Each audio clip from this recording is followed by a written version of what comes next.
So I, 28 female, have been with my husband, 30 male, for 9 years and married for 2. Me and my sister, 26 female, were never really close, but we didn't hate each other. Anyways, I've been suspicious of my husband cheating on me for a while and went through his phone while he slept. I saw a text on a texting app he has on his phone that read, "I really do love you, and the love we make, but I'm tired of being your little secret. This has been going on for too long, and you need to tell her, or I will." My heart dropped. I woke my husband up screaming at him and showed him the text, and he admitted to everything. He just started crying and telling me that the text came from my sister, and they've been sleeping together since the night before our wedding. He then said she begged him not to marry me, and he told her no, because he loved me, and they had sex for the first time that night.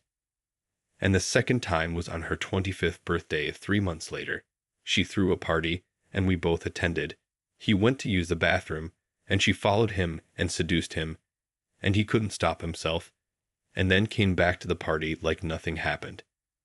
And they continued to have sex any time they could ever since.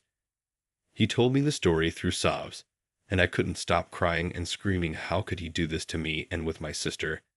I broke stuff in the house, even went full on waiting to exhale, and burned his clothes on the grill. He begged and pleaded that it'll never happen again, and he'll cut her off, and we can move away from everybody and start over just us. And I spit in his face and told him that I hated him and never wanted to see him again.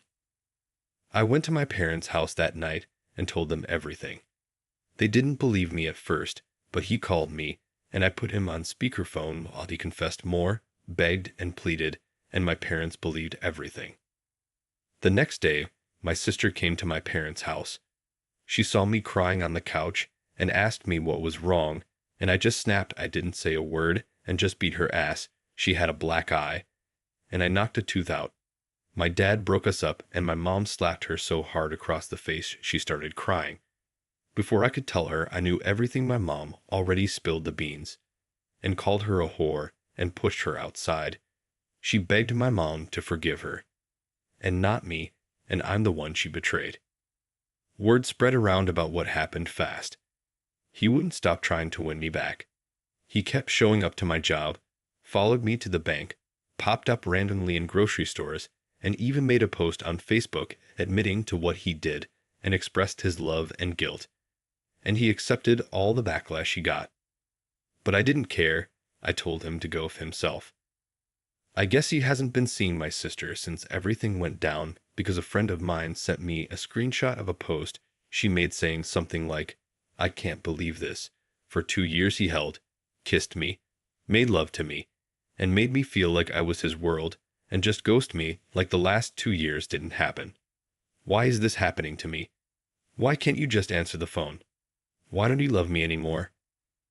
I guess people put 2 and 2 together, and she got a lot of backlash, and it wasn't too long before her post was deleted along with her Facebook. I was pissed. This bitch got a lot of nerve to cry about my husband.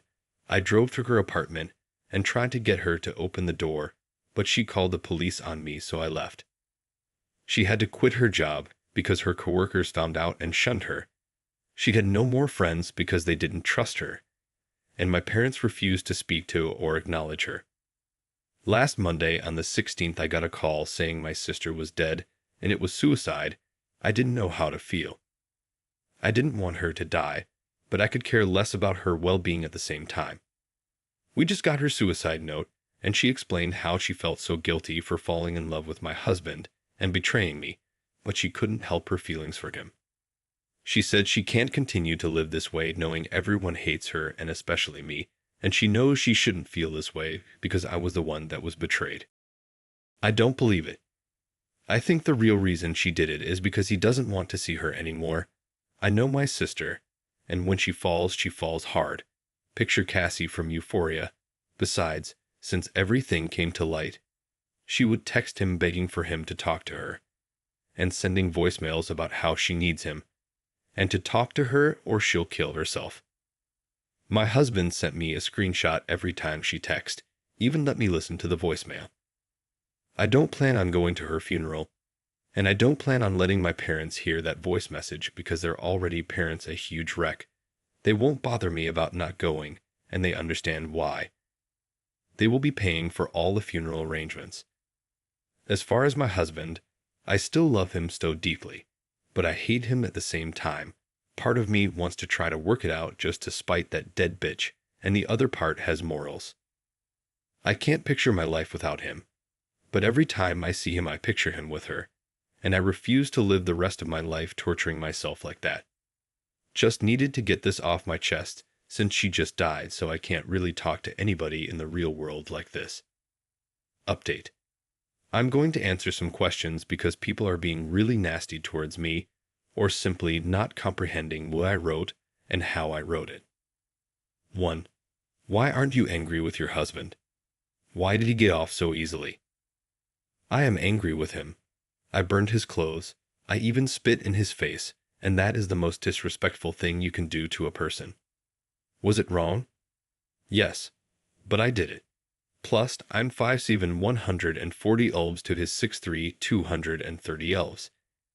It is not physically possible for me to kick his ass the way I did my sister, who is the same height and weight as me. Also, he did receive a lot of backlash, but he chose to accept the backlash he got and face it head on. Most of this backlash came from people that know and love me. A lot of his male friends didn't shun him because they're men, I guess. His friends could care less that he slept with his wife's sister. I do still love him because love doesn't just go away after 9 years together because of a heartbreak. But I will be divorcing him. And either courts will rule in my favor because of all the evidence I have from the cheating. 2. You and your family have been abusing your sister for years because you assaulted her and your mom slapped her. This one really got to me. No, my parents were never abusive towards me or my sister. We never got a spanking of any sort growing up. My mother slapping my sister was the first time she has ever laid her hands on anyone. Was it wrong? Yes, but talking about my mother like she's the devil incarnate for one slap to the face for an unforgivable act is nowhere near as bad as what I did to her. Yeah, I attacked her because, like I said in a comment, I reacted with a fit of rage. I saw red and only red, hence why I spit in my husband's face. It was wrong to attack her, and it certainly isn't my proudest moment. I'm not a violent person, but I did choose violence because I have never experienced a hurt betrayal that's severe in that exact moment, and I thought with my emotions and not logic. I do feel bad for attacking her, and if I could change it, I would, but I can't. 3. You drove your sister to suicide by bullying her, and why did the community shun her, but not your husband? I didn't make this clear in my post, but I did not once bash or bully her online. The most I did to her was attack her in my parents' home. I was not behind any backlash she received for her actions. Did I try to stop the backlash? No, I didn't. I knew it was going on, and didn't care to stop it or defend her. I was not going to defend her for sleeping with my husband. I thought she should deal with the consequences of her actions. I guess the real reason for that, even I can admit, is because women are always the first to be slut-shamed. If you sleep with your sister's husband, you're a whore. If man sleeps with his wife's sister, then he's a cheating. I hate double standards as much as the next person. But people will always act them whether we like it or not. And no, she never tried to text or reach out to me to explain why she did it, or apologize, which is a main reason I didn't believe the note. 4. You went to her apartment. What we're going to do if she opened the door? I know what I would not have done. I had no intentions on attacking her physically again. I did that already. But I did have questions. I wanted to know why, how long, what was he not telling me that she can? I asked all these questions on the outside of the door, but I don't blame her for not opening the door because I wasn't knocking softly or asking my questions in a very nice tone. Once again, I had no intention on assaulting her again.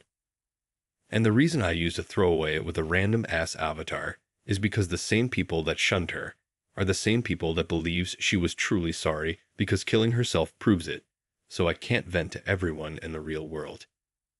Yes, my sister is dead. No, the grief didn't hit me yet. My husband isn't the only one that broke my heart and trust. My sister did too. She wasn't some random woman that didn't know he was a married man. She was my blood sibling that attended our wedding, slept with him the day before my wedding, and continued to do so. Call me evil all you want, but I don't believe she was sorry for what she did to me. I think she was sorry for not just getting caught, but the consequences that came with it.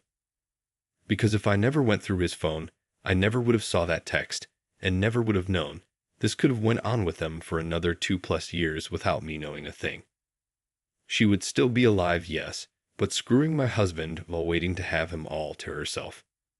Also, I did type something really harsh, not going to retype it, but I do still love my sister, just as I still love my husband. But I won't be forgiving him for what he did to my family.